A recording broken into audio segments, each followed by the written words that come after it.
오늘 주제는 긍정적으로 삽시다, 그런 주제입니다. 긍정이란 말은 그러하다고 생각하여 옳다고 인정하는 뜻이죠. 납득하다, 시인하다, 유여에 속합니다. 긍정의 반대어는 부정이지요. 부정은 그렇지 않다, 반대한다, 그런 뜻입니다. 긍정과 부정을 긍정적, 부정적 뒤에 적을 붙이면 그 사람의 성향을 의미하는 그런 의미로 전환이 되죠. 그 사람은 긍정적인 사람이다, 그 사람은 부정적인 사람이다, 이렇게 평가가 됩니다. 사람은 자신의 생각에 따라 새로운 감정이 생기지요. 우울한 생각을 가지면 감정이 우울해지고요, 또 감사의 생각을 품으면 그의 감정이 감사함으로 흐릅니다.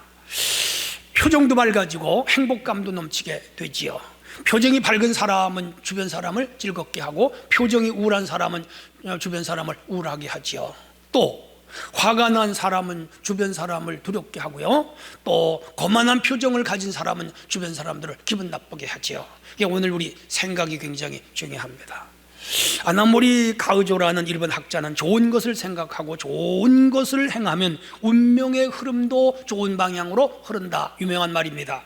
이것을 카르마 경영이라고 합니다. 링컨도 말했습니다. 할 수 있다, 잘 될 것이다 라고 결심한 뒤에 새로운 방법을 찾으면 잘 되고 또 할 수 있는 일이 열리게 된다는 거지요. 코로나19 시대를 우리는 짜증나게 살아가면 참 어렵습니다. 좀 조금 나왔다가 금방 또 나오고, 좀 괜찮은가 싶으면 또 많이 나와서 국민들을 두렵게 하고, 우리도 또 두렵게 하는 게 사실이죠. 그러나 이런 때에도 우리가 절망하지 말고, 또 부정적으로 생각하지 말고, 불평하지 말고, 그저 긍정적으로 생각하고, 이런 일 후에 좋은 일이 있을 것이다, 하나님의 뜻이 계실 것이다, 하나님이 우리에게 좋게 역사하실 것이다, 그렇게 마음을 먹으면 분명히 이 코로나19 후에도 좋은 일이 일어나게 되리라고 저는 생각을 합니다.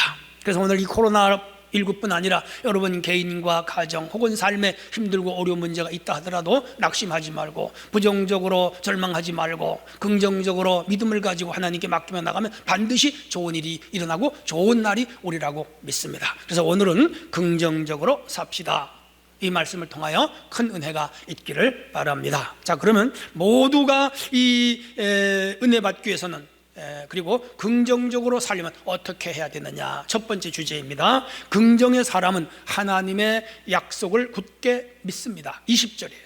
하나님의 약속은 얼마든지 그리스도 안에서 긍정입니다. 되니 그런즉 그로 말미암아 우리가 아멘 긍정입니다 하여 하나님께 영광을 돌리게 되었느니라. 바울 사도의 말씀입니다. 18절에 보면 이렇게 말씀하십니다. 너희에게 한 말은 예하고 아니라 함이 없느니라. 여기 예는 긍정, 아니라는 부정이지요. 19절에 보면 예수 그리스도는 예하고 아니라 함이 되지 아니하셨으니 그에게는 예만 되느니라. 우리 예수님은 오직 긍정만 있었지 부정, 예만 있었지 아니오는 없었다는 거예요. 그 3전부가 그래요. 20절에 보면 그리스도 안에서 예가 되니 그리고 우리가 아멘하여 하나님께 영광 돌리게 되었느니라. 여기 예와 아멘은 모두 긍정명사입니다. 하나님의 약속은 모두 즉 긍정이 될 수밖에 없다는 내용들이죠. 그래서 오늘 여기 18절에 보면 20절에 보면 약속은 얼마든지 그리스도 안에서 예가 된다고 말씀하셨는데, 여기서 약속이 뭐냐, 그 약속에 대한 긍정입니다. 그것은 창세기 3장 15절에 하나님께서 아담과 하와에게 말씀합니다. 여자의 후손은 뱀의 머리를 상할 것이요 뱀은 여자의 후손의 발꿈치를 들 것이다 할 때, 여기에 여자의 후손은 예수 그리스도, 지저스 크라이스트, 이분이 이 땅에 오신다는 것을 약속했습니다. 이 약속에 대하여 긍정하라, 그 말입니다. 창세기 12장에 보면 하나님께서 아브라함을 소명하실 때 본토 친척 아비집을 떠나 내가 내게 지시한 땅으로 가라. 너는 큰 민족을 이루고 내가 너에게 복을 주어 장대하게 되리라. 국가를 약속한 거예요. 영토와 백성과 주권을 주어 한 나라를 만들 것인데 그 나라가 이스라엘입니다. 그 이스라엘에 대한 이 약속을 아브라함은 철저하게 믿었고요, 그로부터 한 500년 후에 이스라엘의 나라가 생겨납니다. 사무엘하 7장 16절에 보면 내 집과 내 나라가 영원히 보존되고 내 이가 영원히 견고하리라, 그렇게 말씀합니다. 소위 소금 언약입니다. 다윗과의 약속이죠. 이 약속은 결국은 다윗의 후손 중에 메시아가 오시고 메시아가 왕국을 만들 것인데 그게 메시아 왕국, 다른 말로 말씀드리면 하나님 나라 혹은 예수의 왕국입니다. 그걸 이루게 된다는 거예요. 아브라함은 그걸 내다봤죠. 그래서 다윗은 그걸 내다봤죠. 그래서 다윗은 예수님을 나의 주라고 표현한 적이 있습니다. 자, 바울이 고린도 교회를 개척했죠. 그런데 이 교회에서 바울은 1년 6개월 정도 목회를 합니다. 하지만 그 교회를 섬길 당시에도 이 교회가 문제가 많았고 바울에 대하여 부정적인 시각을 가진 고린도 사람들이 많이 있었어요. 그 지정학적 이유도 있고요, 여러 가지 종교적 배경이 있습니다. 그래서 결국 바울은 이 고린도에서 쫓겨납니다. 사도행전 18장에 나옵니다. 그 후 바울은 이 교회 소식을 여러 경로를 통하여 듣는데 잡다한 문제들로 고린도 교회가 참 시련을 겪고 있었습니다. 그래서 고린도 전서를 펴냈습니다. 거기에는 뭐 파당의 문제, 또한 교회 음란의 문제라든지 또 법정 소송의 문제라든지 정찬식을 하는 문제라든지 아주 수많은 문제들이 있었어요. 그걸 잘 교통 정리를 해줍니다. 그럼에도 불구하고 고린도 교인들은 여전히 문제가 있었습니다. 바울은 또 인편으로 듣는 거예요. 이 교회에 어떤 문제가 있는가. 이 고린도 교회 교인들은 바울에 대하여서도 아주 부정적이고 모욕적이고 그리고 비방적인 태도를 취했습니다. 이런 거예요. 바울의 외모가 잘못생겼다, 바울이 언변이 많이 부족하다, 바울은 등이 굽었다, 머리가 벗어졌다, 그리고 바울은 사도가 아니다, 외적인 거, 인물적인 것 가지고 막 평가를 해야 됩니다. 바울은 열도 사도가 아닌데 왜 사도에 해당이 되느냐, 이런 주장을 했어요. 그래서 교인들을 충동시켰습니다. 이런 자들에게 자신에 대한 변명이 아닌 변명을 바울 사도는 하고 있습니다. 그 1장에서 4장입니다. 그러면서 바울은 위에서 제가 말씀한 그 약속만을 굳게 믿고 긍정적인 사람들이 되라, 사람을 보지 말아라 이 말이죠. 하나님만 봐라, 하나님의 약속만을 믿는 성도가 되라, 그 말입니다. 여러분, 긍정적인 사람들은 여러 유형이 있겠습니다만은 대략 이런 거예요. 원한을 가슴에 담아두지 않는 사람들, 모든 사람을 친절하게 대합니다. 현재 직면한 과제에 도전합니다. 현재 가지고 있는 것에 다 감사합니다. 꿈을 갖고 살아갑니다. 긍정적인 사람들의 모습이에요. 작은 것에 연연하지 않고요, 긍정적인 말을 하고 변명하거나 남의 탓으로 돌리지 않습니다. 규칙적인 생활도 하고요, 자신과 타인을 절대 비교하지 않습니다. 긍정적인 사람하고 주로 사귀입니다. 부정적인 사람하고는 잘 사귀지 않습니다. 타인의 나에 대한 평가에 연연하지 않습니다. 타인의 말을 경청합니다. 기도를 생활하고 생활을 규칙화합니다. 정직하게 살아가지요. 자기 주도적인 삶을 살아갑니다. 변화시킬 수 없는 것은 받아들이죠. 이런 게 되게 긍정적인 사람들의 삶의 모습이죠. 긍정적인 사람들은 이런 마인드, 한마디 좋은 마인드를 가지고 있는 거죠. 기독교인들은 하나님의 선하신 약속을 붙잡고 언제든지 지금보다는 나중을, 현재보다는 미래를 좋게 생각하고 나아가는 것. 지금 절망적인 일에 처했다 할지라도 나중에 소망적인 것이 오리라. 지금은 내가 아파도 치료가 되리라. 지금은 내가 가난해도 부유하게 되리라. 지금은 내가 환경이 어려워도 하나님께서 좋게 역사하시라. 항상 밝고 건전하고 좋고 미래지향적인 것을 생각합니다. 이게 긍정적이에요. 무엇보다도 하나님의 약속에 굳게 섭니다. 좌로우로 흔들리지 않습니다. 그리고 시간이 되면 하나님의 시간 안에서 우리를 반드시 잘 되게 하시고 복을 주시죠. 코로나19 시대에도 하나님은 우리를 섬세하게 섭리하시며 인도하신다고 저는 믿습니다. 하나님은 계획하시고 뜻하신 바가 있어서 이런 일들도 우리에게 주신 것이고요, 하나님의 시간과 계획 안에는 헛된 것이 하나도 없습니다. 일치의 착오도 없이 하나님은 그 일들을 이루어 가시는 분이시죠. 우리를 코로나19에서 건져주시고 현재보다 나중에 잘 되게 하실 것이라고 하나님의 말씀을 굳게 붙잡고 이 어려운 시대에 좌로우로 흔들리지 않고 오직 말씀에 굳게 서서 나가는 우리 성도들이 되기를 주의 이름으로 부탁합니다. 두 번째 주제입니다. 긍정적인 사람은 성령의 인도하심을 믿습니다. 21절로 22절입니다. 우리를 너희와 함께 그리스도 안에서 굳건하게 하시고 우리에게 기름을 부으시는 하나님이시니 그가 또한 우리에게 인치시고 보증으로 우리 마음에 성령을 주셨느니라 그랬습니다.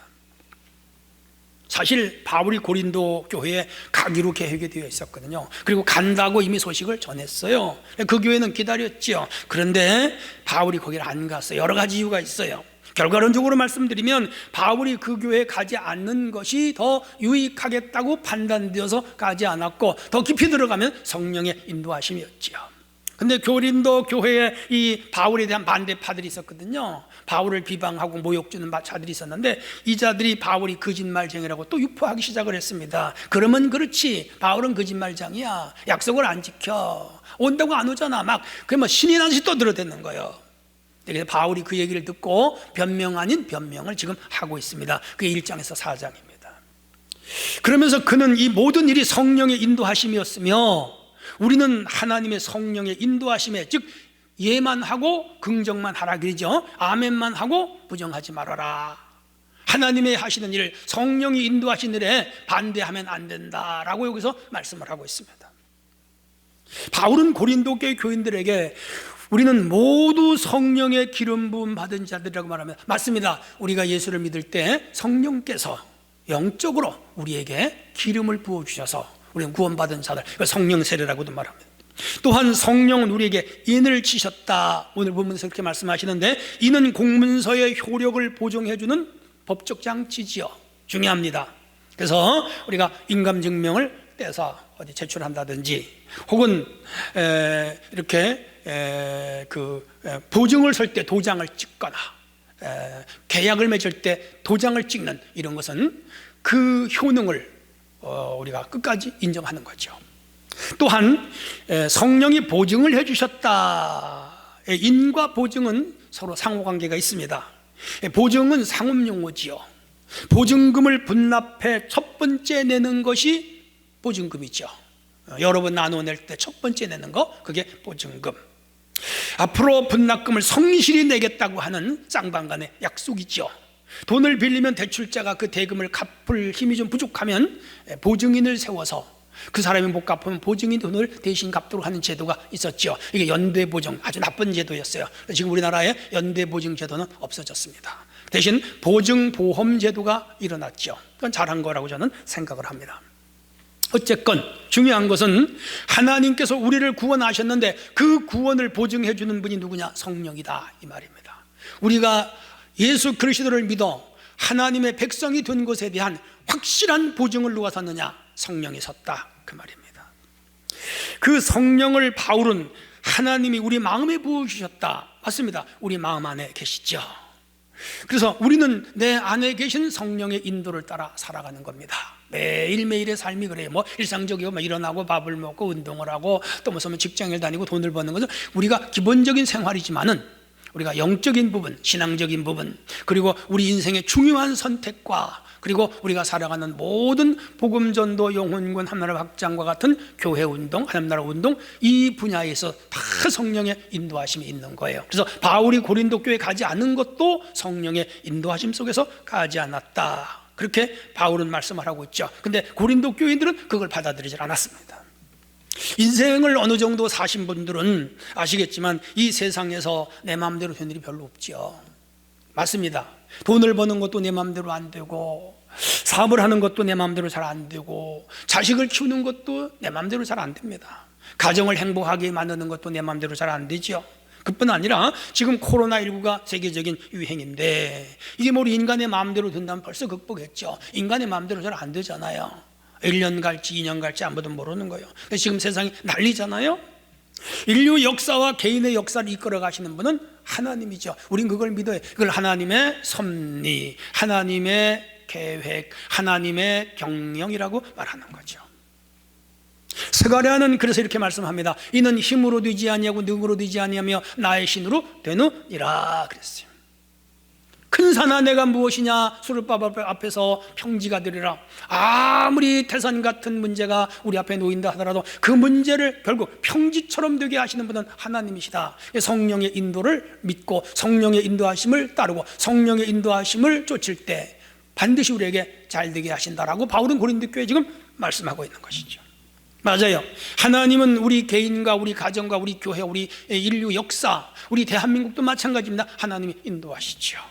성경을 보시면 이스라엘이 애굽에서 400년 삽니다. 모세가 출생할 때에 바로가 이스라엘 백성들을 노예로 삼았죠. 많은 학대를 당하고 고통을 당했죠. 출애굽기 2장에 보면 막 하나님께 그들이 막 울부짖습니다. 하나님이 그 기도를 들으시고 모세를 보내서 그 민족을 구원합니다. 근데 이미 그들부터 400년 전에 아브라함하고 약속한 거예요. 하나님의 섭리 속에서 이루어지는 거죠. 남유다가 바벨론에 포로 잡혀갔습니다. 70년 만에 돌아왔습니다. 이미 이사야와 예레미야가 예언했습니다. 70년 돌아온다고. 근데 그 하나님 뜻한 바가 이루어지는 것이죠. 이스라엘에 예수님이 오신다, 성경에 예언됐죠. 오셨습니다. 동방 박사들이 왔고 목자들이 절을 했고, 그리고 그 예수님이 이제 오셔서 복음 전파 영혼군을 해가시죠. 결국은 가룟 유다가 배신하고 예수님은 십자가에 죽습니다. 그 성경에 약속하는 거 이루어져요. 그리고 부활하시고 승천하셨죠. 이게 다 하나님의 계획과 성령님의 인도하심 속에서 이루어진 것이죠. 우리는 그 하나님의 뜻과 성령의 인도하심에 그냥 내어 맡기고 따라가는 것, 이게 긍정적인 삶입니다. 우리나라가 일제 36년 나라를 잃고 고생을 많이 했죠. 그것도 기독교적 사관에서 보면 다 하나님의 섭리하심에 계시고요. 대한민국이 남과 북으로 나뉘어서 70년간 고생하는데 여기도 저는 하나님의 뜻이 계신다고 믿고요. 어느 날 호련히 꿈을 꾸는 것 같이 이 땅의 통일이라고 나는 믿습니다. 왜? 하나님의 역사, 큰 섭리 안에 이루어지고 있는 것이죠. 오늘 우리가 개인적으로 예수를 믿고 구원을 받은 거 하나님의 은혜 성령의 인도하심이고요. 수주중앙교회에서 신앙생활하는 것도 하나님의 뜻과 섭리와 성령의 인도하심 속에서 이루어지는 것이죠. 언제나 긍정하고, 내가 여기 다니면서 은혜를 받고 믿음이 성장하고 주님을 위해 봉사하고 영혼구원 복음 전파리 헌신을 하고, 여기서 신앙이 자라고 여기서 복을 받고 여기서 구원받는 것도 다 성령의 이끄심이죠. 이 성령의 하시는데 우리는 그냥 무조건 순종하면 반드시 우리에게 하나님은 좋은 것으로 채워주시는 은혜가 임할 줄로 믿습니다. 이것이 긍정적으로 사는 믿음이죠. 자신의 뜻대로 무슨 일이 잘 안 된다고 화를 내거나 일이 잘 풀리지 않는다고 좌절하거나 낙심하거나, 또 자기가 어떠한 다른 계획을 가지고 모략을 꾸매거나 괴사를 행하거나 그러면 하나님이 기뻐하지 않으시죠. 모든 것에 성령님의 인도하심을 맡기고 살아갈 때 하나님의 놀라운 은혜가 나타나게 되는 것이지요. 김철기 목사님 부부는 아마존 선교에 전념을 하는 부부예요. 아들 지훈이는 간신히 대학에 들어갔는데 몇 개월을 다니다가 그만 집을 나가버렸어요. 부모님 가슴이 얼마나 아팠겠어요. 아들이 태어났을 때 그 아들을 목회자가 되게 하겠다고 부모님이 서원을 했어요. 아들이 점점 빗나가기 시작했고 부모들은 십자가 앞으로 더 가까이 나갔죠. 매일같이 아들 돌아오게 해달라고 기도했다고 그래요. 근데 그 사모님이 그만 암에 걸렸습니다. 이 일로 인해서 아들이 돌아왔어요. 김 목사님이 선교하는 교회는 회중들 앞에서 자신의 죄를 공개적으로 고백하는 집회가 열렸습니다. 우리 교회도 그런 교회, 우리나라에도 그런 교회도 들어있죠. 많은 부작용도 있어요. 그러나 또 은혜도 충만해요. 그래서 각자가 나와서 자기 개인적인 부끄러운 것까지 다 털어놓는 공개 고백이 있었는데, 느닷없이 목사님 아들이 튀어올라온 거, 강제성. 깜짝 놀랐죠. 그리고 마이크를 잡더니 이 목사님 아들이 고백을 합니다. 저는 마약을 했습니다. 저는 마약 파는 조직폭력배에 가입해서 일했습니다라고 고백하는 거예요. 울면서. 아버지도 몰랐고 엄마도 몰랐어요. 그분들의 간증을 보면 어머니와 아버지가 까무러칠 뻔했다 그래요. 깜짝 놀랐죠. 그러나 그 간증이 진지했고 진실했습니다. 거기 모인 모든 수백 명의 성도들이 박수를 치면서 받아줬습니다. 그의 고백에 감사를 표했습니다. 그리고 그 아들은 목회자가 되기 위하여 신학교에 가서 지금 열심히 공부를 하고 있다고 소식을 들었습니다. 성령은 이렇게 한 개인의 삶까지도 인도해 주시는 분이죠. 우리 성도들의 모든 개인의 삶, 우리 자녀들의 삶까지 우리 성령 하나님은 인도해 주시되 세밀하게 이끌어 주심을 믿으시기를 바랍니다. 코로나19는 우리를 모두 힘들게 합니다. 하지만 이 일은 또 다른 하나님의 축복이 계십니다. 하나님의 큰 계획이 계십니다. 낙심하지 않기를 바랍니다. 혹시 여러분 이 코로나 외에 다른 시련을 당하거나 환난을 당하거나 아픔을 당하거나 고난을 당하거나 혹은 큰 질병 가운데 큰 어려움에 처한 분이 있다 하더라도 그것도 하나님의 계획하심이 있고 그것도 성령님이 이끄시는 놀라운 은혜가 있습니다. 참고 기도하며 기다리다 보면 반드시 성령께서 좋은 곳으로, 좋은 일로 채워주실 줄로 믿습니다. 굳게 믿고 긍정적으로 살아가는 성도들이 되시기를 축원합니다. 마지막 세 번째 주제입니다. 긍정적인 사람은 믿음 안에 굳게 섭니다. 24절. 우리가 너희 믿음을 주관하려는 것이 아니요 오직 너희 기쁨을 돕는 자가 되려 함이니 이는 너희가 믿음에 섰음이라. 그렇게 말씀합니다. 믿음은 극히 개인적인 성격을 가지고 있죠. 타인이 그 개인적인 믿음에 대하여 주관하거나 간섭할 수가 없지요. 다만 믿음을 갖도록 도와주는 역할을 하죠. 저도 마찬가지예요. 제가 여러분의 믿음을 갖도록 도와주는 역할을 하지만 그 믿음을 내가 끌어올릴 수는 없는 겁니다. 그것은 개인적인 신념이나 개인적인 양심과 같은 문제이기 때문에 그렇습니다. 그래서 이 믿음의 문제나 양심의 문제는 제3자가 다른 타인이 개입할 영역은 아니죠. 중요한 것은 고린도 교회 성도들이 이미 믿음에 굳게 서 있다고 바울이 말합니다. 왜? 바울이 그걸 가르쳤거든요. 바울은 훌륭한 교사잖아요. 그들의 믿음을 확인해서, 그러나 아직 믿음에 서 있지 못한 자들이 있었지만 그들도 미래지향적으로 볼 때에 믿음에 굳게 설 것을 확인하고 확신하고 있다, 그렇게 볼 수가 있습니다. 중요한 것은 긍정적인 사람은 믿음에 굳게 서 있는 것이죠.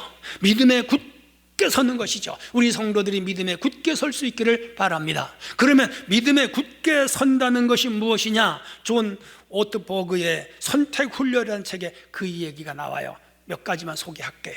한 번은 캘리포니아주 남부의 한 교회에 교역자 모집 광고를 보고 이분이 원서를 냈어요. 지원했죠. 자, 면접을 보기 위하여 이 오트버그가 거기를 갔습니다. 그런데 그 교회는 기도하는 여자분이 있었어요. 오늘로 말하면 예언기도 같은 거 하는 분이죠.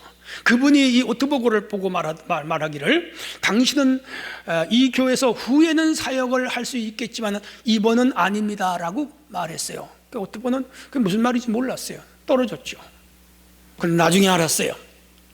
이 자기에게 그렇게 말한 남편도 그 교회에 같이 교역자 모집에 원서를 냈어. 딱 둘이 됐어. 그러니까 이 여인은 자기 남편이 붙어야 되니까 이 남자를 떨어진다고 거짓말한 거지. 성령을 오용한 거지. 지어낸 말이죠. 이건 하나님의 뜻이 아니고 성령의 인도하신 거 아닙니다. 또 하나는 오트버그가 아는 한 남자는 한때 죽도록 사랑하는 여자를 하나님이 정해주신 짝으로 확신했습니다. 그 여자는 가수였는데 라디오에서 그녀를 떠올리게 하는 노래 가사를 듣다가 그녀가 정말 천정배필이라는 생각을 합니다. 그리고 그 노래를 듣고는 다른 방송사에서도 이 노래가 나오면 하나님이 나에게 짝지어 주신 여자로 알겠습니다. 그랬는데 공교롭게도 그 여자의 노래가 다른 방송에서 또 나온 거라. 이야, 하나님 응답하셨다. 이 여자는 내 여자다. 결혼해야겠다. 그랬는데 갑자입니다. 그 여자는 다른 남자하고 살고 있습니다. 착각이었죠. 오트버그는 말합니다. 하나님의 뜻을 간절히 원한다고 말하지만 실제로 내가 원하는 것은 전혀 하나님의 뜻이 아닐 때가 더러 있다. 중요한 말입니다. 혹은 내가 결정하는 것을 부담감을 벗으려고 그냥 하나님의 뜻이라고 덤보하는 것에 불과하다, 그렇게도 말합니다. 믿음에 굳게 선다는 것은 하나님의 뜻 앞에 흔들리지 않고 끝까지 믿음을 지키는 것인데, 그 확신이 내 감정이 아니고 환경이 아니고 뭐예요? 하나님의 말씀에 근거하여 서 있는 것이 진짜 믿음이다, 이렇게 말씀합니다. 끝까지 내가 원하는 것과 하나님이 원하는 것 사이에서 올바른 결정을 내리는 그 근거는 말씀이어야 된다는 거지요. 우리의 삶을 흔드는 것은 내가 원하는 것이 하나님의 원하는 것을 앞설 때, 나의 소원으로 인해 하나님의 소원을 잃어버리게 될 때 위험한 거죠. 나의 의지를 꺾고 하나님의 뜻을 따라가는 것이 참 믿음으로 사는 것이다, 그렇게 정의할 수가 있습니다. 유기성 목사님은 여러분 TV에서 많이 보셨죠. 이분이 쓴 책이 있습니다. 나는 죽고 예수로 사는 삶, 그런 책입니다.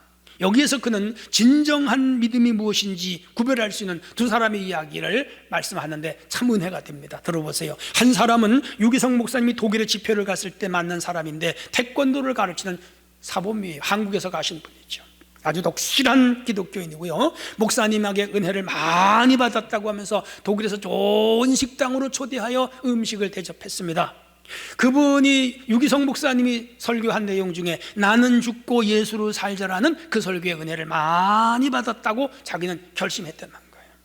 더 이상 나를 주장하지도 말고 답답해하지도 말고 억울한 일을 당해도 그것 때문에 힘들어하지 말자, 나는 매일 죽자, 그렇게 생각을 했습니다. 그러면서 마지막에 말이 문제가 됐어요. 근데 말이에요, 목사님, 나는 죽는데 다른 사람이 안 죽어요. 나는 죽는데 상대방이 안 죽어요. 그 말을 했다는 거예요. 이 이야기를 들으면서 유 목사님은 얼마나 답답했는지 모른다는 거예요. 자신이 죽는다는 것이 무엇인지조차도 이해를 못하면서 자기가 죽는다고 말한 거예요. 아직도 마음에 그 사람에 대한 판단이 그대로 살아남아 있는 것이죠. 상대방이 죽어야 되는 것이 아니라 내가 죽어야 되는 거죠. 상대방이 아니라 내가 변해야 되는데 상대방이 변하기를 기다리는 거라, 이건 끝이 없는 거죠. 또 한 이야기가 있습니다. 한 소녀가 있었습니다. 어렸을 때 부모를 잃었습니다. 혼자 된 소녀 불쌍하잖아요. 그의 고모가 있었는데 고모는 그 조카를 도와주어 키우기 위하여 결혼을 포기했습니다. 조카를 잘 키웠습니다. 좋은 부모지요, 좋은 고모지요. 자, 그런데 이 고모와 이 소녀는 계속 트러블이 생기는 거예요. 서로 미워지기 시작했어요. 상당히 갈등이 깊어졌어요. 그런데 이 소녀가 어느 날 친구를 따라 교회를 나가고 교회를 열심히 다니면서 은혜를 받고 그리고 성경 공부를 하면서 변화됐습니다. 갈라디아 2장 20절을 통해 은혜를 받아, 이제는 내가 산 것이 아니고 내 안에 그리스도께서 사시는 것이라. 이 소녀는 진짜 크리스찬이 됐습니다.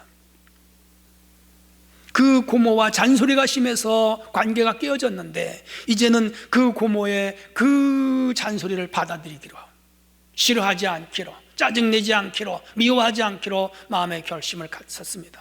그리고 매일 자기를 죽였습니다. 내가 사는 것이 아니라 내 안에 그리스도께서 사시는 것이라.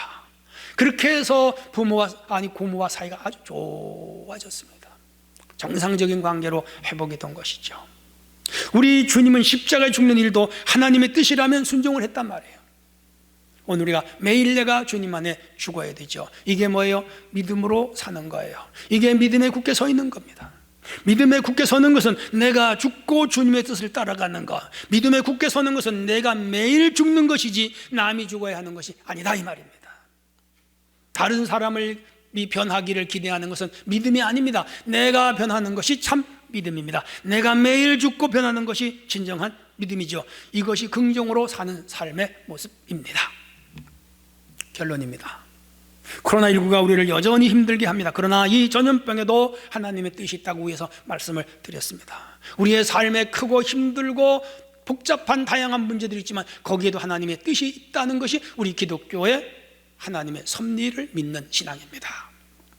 그렇다면 우리가 이런 어떤 상황 속에서도 긍정적으로 살았는데, 긍정적으로 사는 것이 무엇이냐? 첫째, 하나님의 약속을 굳게 믿는 것이다. 두 번째, 성령의 인도하심을 따라가는 것이다. 세 번째, 믿음에 굳게 서는 것이다. 그렇게 말씀드렸습니다.